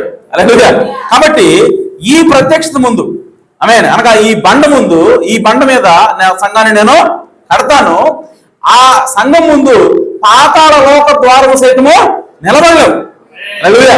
సో దేవుడు యేసుప్రభు ఏమంటాడంటే పేతురుతోటి, ఈ బండ అనగా ప్రత్యక్షత అయినది. ఆమేన్. ఈ ప్రత్యక్షత మీద నేను సంఘాన్ని కడతా. హల్లెలూయా. సో దేవునికి వాక్యాన్ని దేవుడు ఆల్రెడీ ఇచ్చాడు, కానీ ఆ వాక్యం అనేది చెరపబడతా ఉంది. పేతురు, పౌలు వీళ్ళేసినటువంటి పునాది ఉంది ఆల్రెడీ వాక్యము, కానీ ఆ పునాది అనేది సాధారణ చెరపడతా ఉన్నాడు. ఆమేన్. కానీ దేవుడు ఏమంటాడంటే వాక్యము ఆల్రెడీ చెప్పబడింది, కానీ దాని ప్రత్యక్షత మాత్రమే నా దగ్గర ఉంది. ప్రత్యక్షత ఎవడు ఇవ్వాలరా వాక్యానికంటే దేవుడే ఇవ్వాలి. హల్లెలూయా. సో కాబట్టి నా సంఘాన్ని ఆ ప్రత్యక్షత మీద కడతా. సో కాబట్టి ఆ ప్రత్యక్షత మీద కట్టబడిన సంఘాన్ని ఎవడో పాడు చేయలేడు. పాతాళంలో ఉన్నటువంటి దెయ్యాలన్నీ వచ్చినా ఆ ప్రత్యక్షతతో కట్టబడినటువంటి సంఘాన్ని కదిలించలేడు వాడు. హల్లెలూయా. ప్రత్యక్షత లేకుండా కేవలం బైబిల్ మీద మాత్రమే, థియరీ మీద, థియాలజీ మీద, బైబిల్ కాలేజీ యొక్క ట్రైనింగ్ మీద కట్టబడిన సంఘాలు చాలా ఉంటాయి. ఆమేన్. వాళ్ళకి బైబిల్ తెలుసు, బైబిల్ ఎక్కడి నుంచి ఆట వరకు మొత్తం తెలుసు వాళ్ళకి, కానీ అక్కడ ప్రత్యక్షత లేదు కాబట్టి, దేవుని యొక్క ద్రాక్షరసం లేదు కాబట్టి, దేవుని యొక్క నూనె లేదు కాబట్టి అక్కడ సాతానుడు ఏమైనా చేయగలడు. కానీ ఒక్కసారి సంఘం కనుక ప్రత్యక్షత మీద కట్టబడిందా, అదే ప్రత్యక్షతతో కూడినటువంటి ఆ వాక్యంతో కట్టబడిందా, ఇక ఆ సంఘాన్ని సాతాను టచ్ చేయలేడు. హల్లెలూయా. ఎందుకనంటే ప్రత్యక్షతో కట్టబడిన సంఘము ఇక ఎప్పటికి కూడా అది పడిపోదు. కాబట్టి ఈ సోదరులారా, దేవుడు అంటున్నాడు, ఆ నూనెని ద్రాక్షరసం నువ్వు పాడు చేయొద్దు, రొట్టెని ఆ గోధుమలని ఎవరిని నువ్వు ఏమైనా చేసుకో, కానీ దాని జోలి మాత్రము రావద్దు. హల్లెలూయా. ఎందుకనంటే అవే ఈ పడిపోయినటువంటి వాక్యాన్ని, ఈ పడిపోయినటువంటి పునాదిని ఆ ద్రాక్షరసం అనగా ప్రత్యక్షత అది మరలా తిరిగి నిలబెడుతుంది. అందుకోసమే ఇప్పటి వరకు ఉన్న వధువులన్నీ కూడా పడిపోయి, ఆమె నైసియా ఆ పెంతెకోస్తు దినాన ఏదైతే ప్రారంభించబడిందో ఆ సంఘమో నైసియా ఆలోచన సభలో పడిపోయింది, ఆ వధువు పడిపోయింది. కానీ ఈ 7వ సంఘ కాలంలో కట్టబడుతున్నటువంటి ఈ వధువు ఇక ఎంత మాత్రం కూడా పడిపోదు. కారణం ఏంటంటే ఇది వాక్యం మీద మాత్రమే కనపడట్లా, ప్రత్యక్షతో కూడిన వాక్యం మీద కనపడతా ఉంది. బయలుపరచబడినటువంటి వాక్యంతో అది కట్టబడతా ఉంది. దాచబడినటువంటి మర్మాలన్నింటినీ కూడా ఇది తెలుసుకొని నిలబడతా ఉంది. హల్లెలూయా. 7 సంఘ కాలాల్లో దేవుడు వాక్యాన్ని ఇచ్చాడు. వాక్యాన్ని ఇచ్చినప్పుడు కొన్ని సంగతులు వాళ్ళకి అర్థం కాల. మొదటి సంఘకాలానికి దేవుడు కొన్ని వాక్యం ఇచ్చాడు, కొంత వాక్యం ఇచ్చాడు. ఆ వాక్యం ఇచ్చినప్పుడు ఆ వాక్యంలో కొన్ని సంగతులు వాళ్ళకి అర్థం కాల. అందుకోసం పౌలు గారు అంటున్నాడు, నేను కొంత మట్టుకు ఎరుగుదును, కొంత మట్టుకు నేను ప్రవచిస్తున్నాను. ఆమేన్. కాబట్టి పూర్ణమైనది వచ్చినప్పుడు పూర్ణము కానిది వెళ్ళిపోతుంది. అంటే పౌలు గారు ఏమంటాడంటే ఈ కాలంలో ఉన్నటువంటి వాక్యము పూర్ణమైనది కాదు, పూర్తి వాక్యము కాదు. కాబట్టి ఇదిగో నేను కొంత మట్టుకే ప్రవచిస్తా ఉన్నాను అని చెప్తున్నాడు. కాబట్టి ఆ కాలానికి వచ్చినటువంటి వాక్యంలో వాళ్ళకి కొన్ని అర్థం కాని విషయాలు ఉన్నాయి. అలాగే 2వ సంఘకాలానికి వచ్చిన వాక్యంలో వాళ్ళకి అర్థం కాని విషయాలు కొన్ని ఉన్నాయి. అలాగే 3వ సంఘకాలంలో అర్థం కాని విషయాలు ఉన్నాయి. 4, 5, 6, 7 సంఘకాలాల్లో అర్థం కాని విషయాలన్నీ కూడా ఉన్నాయి. ఇప్పుడు 7వ సంఘకాలానికి వచ్చేసరికి దేవుడు ఏం చేస్తా ఉన్నాడంటే ఈ 7 సంఘకాలంలో ఏవైతే అర్థం కాని వాక్యాలు ఉన్నాయో, అనగా మర్మంగా బయలుపరచబడినటువంటి దాచిపెట్టబడినటువంటి మర్మాలు ఏవైతే ఉన్నాయో వాటన్నింటినీ కూడా తీసుకొని వచ్చి ఇప్పుడు 7వ సంఘకాలం వదుకు దేవుడు చూపిస్తా ఉన్నాడు. హల్లెలూయా. అంటే ఆ 7 సంఘకాలాల్లో ఏ తప్పులైతే వాళ్ళు చేశారో ఇప్పుడు ఆ తప్పులన్నీ వాళ్ళు ఎందుకు చేశారు, ఎలాంటి పరిస్థితుల్లో చేశారు, ఎవరు చేయించారు, దాని వెనకాల ఉన్నది ఎవరు ఏంటి అని దేవుడు ఇప్పుడు అన్ని కూడా మనకు ఇప్పి చూపిస్తా ఉన్నాడు. హల్లెలూయా. చూపిస్తున్నప్పుడు ఈ వధువుకి ఏమవుతుందంటే ప్రత్యక్షత వస్తా ఉంది, అర్థమవుతుంది. మ్యాటర్ అంతా కూడా అర్థమవుతున్నప్పుడు ఇప్పుడు వాళ్ళు ఎక్కడైతే తప్పు చేశారో ఇప్పుడు ఇంకా తప్పు చేయరు. ఆమేన్. ఇప్పుడు ఈ చివరికాల వధువు ఎలా వస్తుందంటే జాగ్రత్తగా నడుస్తూ ఉంటుంది. ఆమేన్. ఎందుకంటే ఆల్రెడీ జరిగిపోయినటువంటి కాలంలో వాళ్ళు చేసిన తప్పులన్నింటినీ కూడా ఈమెకి బయలుపరచబడ్డాయి. కాబట్టి ఇప్పుడు ఏం చేయకూడదో ఏం చేయాలో పూర్తిగా తెలుసు. కాబట్టి ఈ వధువు ఇక పడిపోవడం అనేది జరగదు. హల్లెలూయా. ఎందుకంటే దాచబడిన మర్మాలను దేవుడు ఈ వధువుకి బయలుపరిచాడు. కాబట్టి ఈ వధువు ప్రత్యక్షత మీద కట్టబడింది. కాబట్టి ఈ వధువు ఎప్పటికి కూడా పడిపోదు. కాబట్టి దేవుడు ఏమంటాడంటే నూనెని ద్రాక్షరసాన్ని పాడు చేయబాకు, ఆ ప్రత్యక్షత నాదే ఉన్నది. ఆమేన్. సో నేను ప్రత్యక్షతని ఇస్తానని దేవుడు తెలియజేస్తా ఉన్నాడు. ఆమేన్. అలాగే ఈ సోదరులారా, యేసుక్రీస్తు ఈ భూమి మీద ఆయన 33 సంవత్సరాలు జీవించిన తర్వాత ఆయన్ని సిలువేశారు. ఆయన సిలువ మీద వేలాడుతూ ఉన్నాడు. వేలాడుతున్న సమయంలో అక్కడ యేసుక్రీస్తు ఒక మాట మాట్లాడుతున్నాడు. ఆమేన్. దాన్ని మనం చూడాలి. యోహాను సువార్త 19వ అధ్యాయము 28వ వచనం. ప్రత్యక్షత యొక్క శక్తి ఏమిటి అన్నది మనం చూడాలి. ద్రాక్షారసం యొక్క శక్తి ఏమిటి, పానార్పణ యొక్క శక్తి ఏమిటి అన్నది మనం చూస్తా ఉన్నాం. యోహాను సువార్త 19వ అధ్యాయం 28వ వచనం.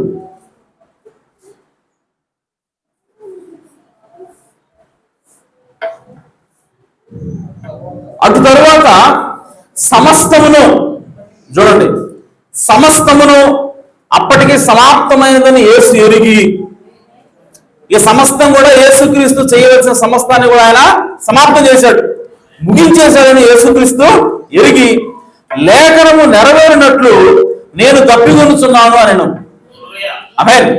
సో ఎప్పుడైతే ఇక సమస్తము నెరవేర్చాలని చెప్పి అన్నాడో ఇక ఆయన ఏమంటాడంటే నాకు తప్పికొస్తుంది అన్నాడు. అన్నప్పుడు చిరకతో నిండి ఉన్న ఒక పాత్ర అక్కడ పెట్టిండను కనుక వారు ఒక స్పంజి చిరకతో నింపి హిస్సోపు పొడకకు తగిలించి ఆయన నోటికి అందించిరి. యేసు ఆ చిరక పుచ్చుకొని సమాప్తమైనదని చెప్పి తల వంచి ఆత్మను అప్పగించారు. ఆమేన్. యేసుక్రీస్తు అంట ఎప్పుడైతే దాహం పడిగాడో, ఆ దాహం ఉన్నప్పుడు వీళ్ళు ఏం చేస్తూ ఉన్నారంటే సైనికులు, అక్కడ ఒక కొండ ఉంది, ఆ కొండలో చిరక ఉంది. ఆ చిరకలో స్పాంజి ఉంది, మా స్పాంజి ఉంటుంది కదా, ఆ స్పాంజి ముంచారంట. ముంచి దానికి ఒక పుల్లగా తగిలిచ్చారు. పుల్లగా తగిలించి యేసుక్రీస్తుకి ఇచ్చారు. ఇచ్చినప్పుడు ఆ స్పాంజి నోటి దగ్గరికి వెళ్ళింది. ఆయన అందులో ఉన్నటువంటి చిరకని తాగాడు. తాగి ఆయన వెంటనే ఏమంటాడంటే సమాప్తమైనది. హల్లెలూయా. సో చిరక ఎప్పుడైతే తాగాడో ఆయన ఏమంటాడంటే సమాప్తమైంది. ఆమేన్. చిరక అంటే ఏంటో తెలుసా? ద్రాక్షరసం. చిరక అంటే ఏంటో తెలుసా? ద్రాక్షరసం. హల్లెలూయా. సో బైబిల్ ఏం రాయబడింది అంటే చిరక అన్నది వినిగర్ అని రాయబడింది. ఆమేన్. ఇంగ్లీష్లో ఏముందంటే వెనిగర్, తెలుగులో దాన్ని చిరక అని రాశారు. సో కాబట్టి చిరక అంటే వెనిగర్. వెనిగర్ అంటే దేని నుంచి వస్తుందంటే వైన్ నుంచి వస్తుంది. ఆమేన్.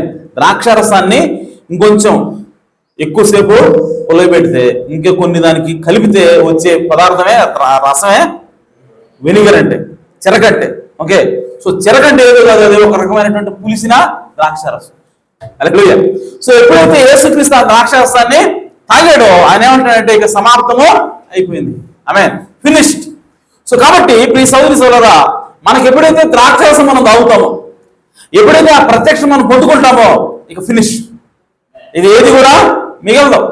ఎందుకంటే ప్రత్యక్షత ఏం చేస్తుందంటే మొత్తాన్ని కూడా సమాప్తం చేస్తుంది. ప్రత్యక్షత ఏం చేస్తుందంటే మొత్తాన్ని కూడా పూర్తి చేసేస్తుంది. ఆమేన్. ఇక దేన్ని కూడా అదే మిగల్చదు. ఇక ఏది కొద్దు ఉండడానికి ఇల్లు. హల్లెలూయా. ప్రతిదాన్ని కూడా ముగించేది ఏంటంటే ప్రత్యక్షత అన్నది. మనకి ఎప్పుడైతే ప్రత్యక్షత రానంత వరకే సాతాను గడి కుప్పిగంతులు. వాడు ఏం చేసినా సరే మనకి విషయం అర్థం కానంత వరకే, అది దేవుడు బయలుపరచనంత వరకే. ఒక్కసారి దేవుడు బయలుపరిచాడా మన హృదయానికి, ఇంక వాడి ఆనందం సాగే ఇంకా. ఆమేన్. వాడి యొక్క పని కూడా పూర్తి అయిపోయినట్లే, అంటే పాప యొక్క శక్తిగా పూర్తిగా నాశనం అయిపోయినట్టే. సో దానికి ఆ విధంగా మనం పని పూర్తి చేయాలి అంటే, సాతాన్ని జయించాలనంటే, లేదంటే పాపాన్ని మనం జయించాలంటే మనకు అవసరమైంది ఏంటంటే చిరక అవసరమైనది. ఆమేన్. అనగా ద్రాక్షరసము అవసరమైనది, ఆ ఉత్తేజం మనకి అవసరమైనది, ఆ ప్రత్యక్షత మనకి అవసరమైనది. కాబట్టి ప్రియ సోదరి సోదరులారా, ఈ చివరి దినాల్లో దేవుడు ఏం పెడతా ఉన్నాడు ఆ సన్నిధి రొట్టెల బల్ల మీద అంటే రొట్టెలతో పాటు ఆయన ద్రాక్షరసాన్ని కూడా పెడతా ఉన్నాడు. రొట్టెలతో పాటు ఆయన నూనెను కూడా పెడతా ఉన్నాడు. ఆమేన్. కాబట్టి ప్రియ సోదరి సోదరులారా, దేవుడు ఏం చెప్తా ఉన్నాడంటే ఈ కాలంలో మనకి ద్రాక్షరసం అవసరమైనది, ఈ కాలంలో పారార్పణం మనకి అవసరమైనది, ఈ కాలంలో మనకి ప్రత్యక్షత అవసరమైనది. ఆమేన్.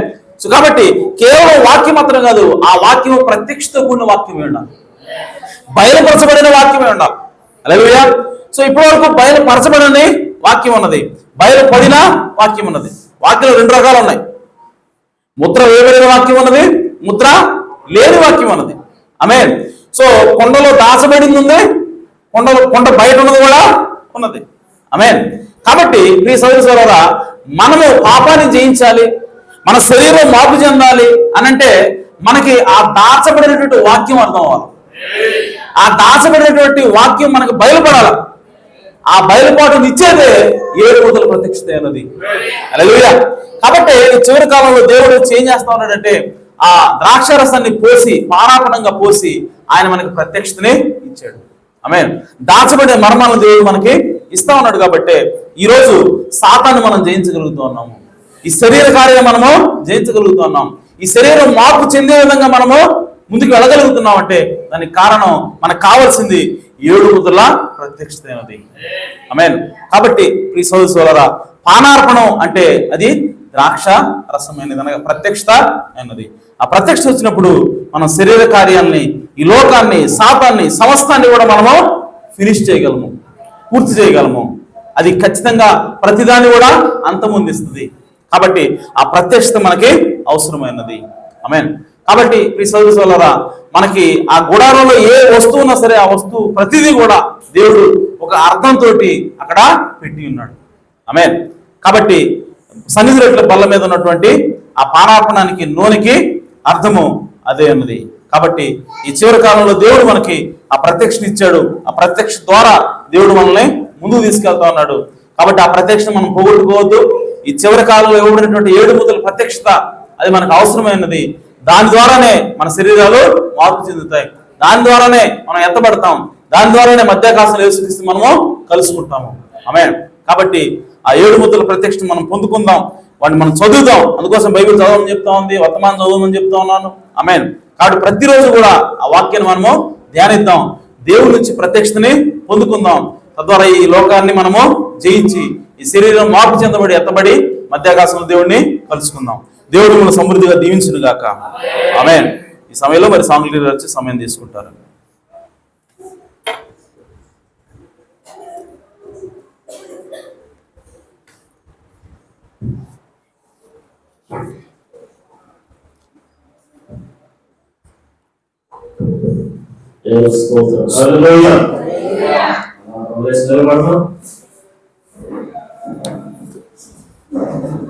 Hallelujah, hallelujah, hallelujah, hallelujah. Stotram, stotram, stotram, stotram, Prabhuva. Mahoradra, stotram, తండ్రి సర్వాధికారి ప్రభా స్తోత్రం ప్రభువా. ఇదిగో తండ్రి యొక్క ఏమైనా ఉదయకాల సమయంలో నీ దాసులు మనకు చేసుకో ప్రభువా. తండ్రి ప్రాణాత్మ గురించి మాతో మాట్లాడావు ప్రభువా. అవును తండ్రి ప్రస్తుత స్థానంలో నాయనా ఆ యొక్క రొట్టెల పల్లా దగ్గరనైనా పల్లా మీదనైనా అవును ప్రభువా. అవును నాయనా. ద్రాక్షరసం అనగా అది నాయన ప్రత్యక్షతో కూడినటువంటి ఒక ఉత్తేజమైన అవును ప్రభువా. ఓ తండ్రి నూనె అనగా పరిశుద్ధాత్మని మాతో మాట్లాడుతున్నావు ప్రభువా. అవును ప్రభువా. తండ్రి స్తోత్రము నాయన. ఆ రెండు కూడా ఎప్పుడు కూడా బైబిల్లో ఒక స్వామి ఉంటున్నాయి. అవును ప్రభువా. అవును తండ్రి పరిశుద్ధాత్మ అవసరమైనది. ఓనైనా ప్రత్యక్షతో కూడినటువంటి ఉద్దేశం అవసరమైనది ప్రభువా. అవును తండ్రి ఆ ప్రత్యక్షతో మేము కలిగి ఉన్నప్పుడు అయినా సాతాను వాక్యము చెప్పి వేసినప్పటికీ కూడా ఆ ప్రత్యక్షతను కలిగి ఉంటే సాతాను ఏం చేయలేదని మాట్లాడారు. అవును ప్రభువా. ఆ సాతాను చేయిస్తారని మాట్లాడారు. దేవానికి స్తోత్రము తండ్రి. ఈశ్వర కాలంలోనైనా పరిశుద్ధాత్మను అలాగేనైనా ఆ ద్రాక్షరసమనే ఆ ప్రత్యక్షత ఆ ఉద్దేశం నాకు ఇచ్చారు. అవును ప్రభువా. ఆయనకి స్తోత్రము తండ్రి. స్తోత్రము నాయనా. సంఘ కాలంలోనైనా అలాగే అర్థం కానటువంటి ఆ వాక్యములు నా ప్రభువా ఈ 7 సంఘ కాలంలో నా తండ్రి 7 ముద్రలైనా తెలిసి ఈ వర్తమానానికి ఇచ్చి వధువు బయలుపరచండి. ఆమేన్. అద్భుతమైన ఈ వధువునైనా ఆ ప్రత్యక్షతను కలిగి ఉందని మాట్లాడారు. అవును ప్రభువా. ఓ తండ్రి ఈ యొక్క ఈ ప్రత్యక్షత ముందు నా తండ్రి పాత లోక ద్వారములు అవును ప్రభువా. హల్లెలూయా. ఈ వధువునైనా ఓ తండ్రి ఎటువంటి నాశనం చేయాలని మాట్లాడారు. అవును నాయనా. ప్రభువాని స్తోత్రము స్తోత్రము నాయనా. ఈ ఉదయం పరిపూర్ణంగా మాట్లాడారు. ఆమేన్. కారణం ఏంటంటే రాయబడినటువంటి ఆ మర్మంగా ఉన్నటువంటి వాక్యములు ఈ వధువు బయలుపరచబడ్డాయి. ఆమేన్. ప్రభువాని అవును ప్రభువా. స్తోత్రము హల్లెలూయా. ఎంత గొప్ప వాక్యము నాకు ఇచ్చావు ప్రభువా. అవును నాయనా. పరిశుద్ధాత్మని ఆ గోయను నాకు ఇస్తున్నావు నాయనా. అవును నాయనా. ఉత్తేజమిచ్చేటువంటి ఆ ద్రాక్షరసము నాకు ఇస్తున్నావు ప్రభువా. అవును ప్రభువా. ఆనందిస్తున్నావు ప్రభువా. అవును నాయనా. ఓ తండ్రి నీ స్తోత్రము ప్రభువా. స్తోత్రము. ఆ ఆనందమే మమ్మల్ని సంఘంలో నిలబెట్టేది తండ్రి. ప్రభువానికి స్తోత్రము నాయనా. గొప్ప వర్తమానం మాకు ఇచ్చావు ప్రభువా. స్తోత్రము నా తండ్రి. ఓ తండ్రి మా జీవితానికి సమర్పించుకునే భాగ్యం మాకు దయచేయి ప్రభువా. అవును నాయనా. తండ్రి దేవుని ప్రత్యక్షతను కలిగి ఉన్నాడు. అవును ప్రభువా. అవును నాయనా. మేము ఈరోజు చెబుతున్నా కదా తండ్రి. ఓ ప్రభువా నీవు స్వయంగా దేవుని కుమారుడు నీవే. అవును ప్రభువా. యేసు రక్త మాంసం నీకు బయలుపరచబడలేదు కానీ పరలోకమున్న తండ్రి నీకు అవును నాయనా. ఆమేన్. ఓ తండ్రి ఆ ప్రత్యక్షతను అందరికీ దయచేయి ప్రభువా. అవును ప్రభువా. ఈరోజు మేము అనే సాక్షులుగా పొందుతున్నాం. ఆమేన్. ఓ దేవానికి మహిమ ఘనత ప్రభావం చెల్లిస్తున్నాం. అవును ప్రభువా. నీవే నీతికి కర్తమైనవు నాయన. అవును నాయన. సమాధానానికి కర్తమైనవు ప్రభువా. అవును నాయన. నీవే సాయము రాజువైనవు ప్రభువా. అవును ప్రభువా. నీతికి రాజువైనావు. అవును నాయన. సమాధానానికి రాజువైనావు తండ్రి. అవును నాయన. దేవా నీకే మహిమ తండ్రి. నీకే ఘనత మహిమ ప్రభావం చెల్లిస్తున్నాం ప్రభువా. అవును నాయన. హల్లెలూయా. స్తోత్రం నాయన. హల్లెలూయా. స్తోత్రం స్తోత్రం స్తోత్రం తండ్రి. అమూల్యమైన నీ రక్తముతో విడుదలనిచ్చితివే. అమూల్యమైన నీ రక్తముతో విడుదలనిచ్చితివే. రాజుల వాలే రాజకుని వాలే నీకై విలాసితివే. అమూల్యమైన నీ రక్తముతో విడుదలనిచ్చితివే. రాజుల వాలే రాజకుని వాలే నీకై విలాసితివే.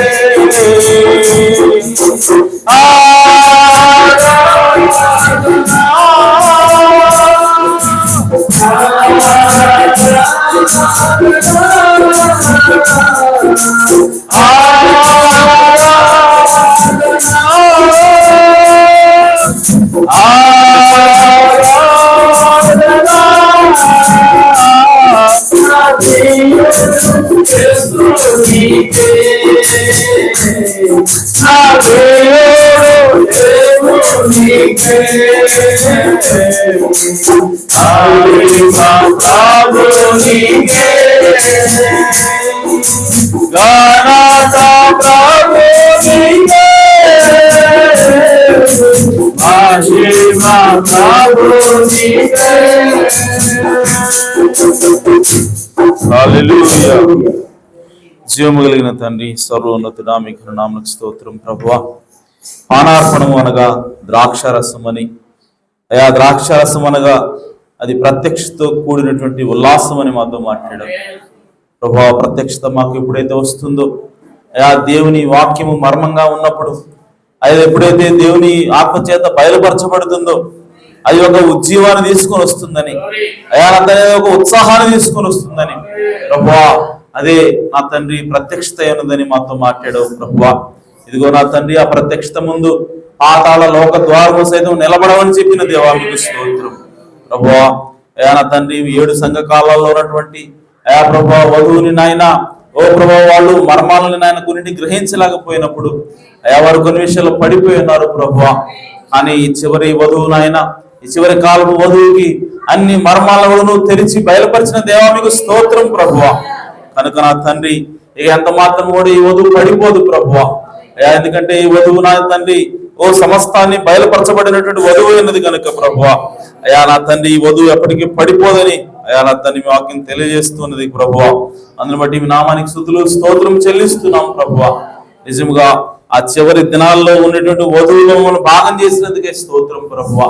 అయా ఇది స్వర్ణ యుగ, వధువుకి ఇది స్వర్ణ యుగం మా ప్రవక్త అన్నాడు ప్రభువా.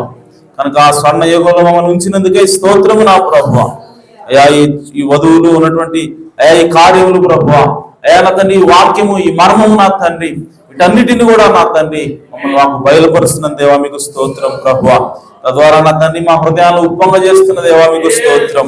తద్వారా నా తండ్రి మా హృదయాలను ప్రభువా, ఓ నాయన, మా శరీరాలు మార్పు చెందే విశ్వాసాన్ని అయా మాలో కలిగిస్తున్న దేవా మీకు స్తోత్రం ప్రభువా. అయా ఇదిగో నా తండ్రి, ఈ ప్రత్యక్షతలో ఇంకా మేము లోతుగా ముందుకు వెళ్ళి ప్రభువా, అయా నా తండ్రి ఇదిగో ప్రభువా, శరీరాన్ని మార్పు చెందించేటువంటి అయా విశ్వాసం మేము పొందుకుంటూ సహాయం చేయమని ప్రార్థిస్తున్నాను ప్రభువా. మా రోగాలకు నాయన స్వస్థత కలిగేంత విశ్వాసం మేము పొందుకోవడానికి సహాయం చేయండి ప్రభువా.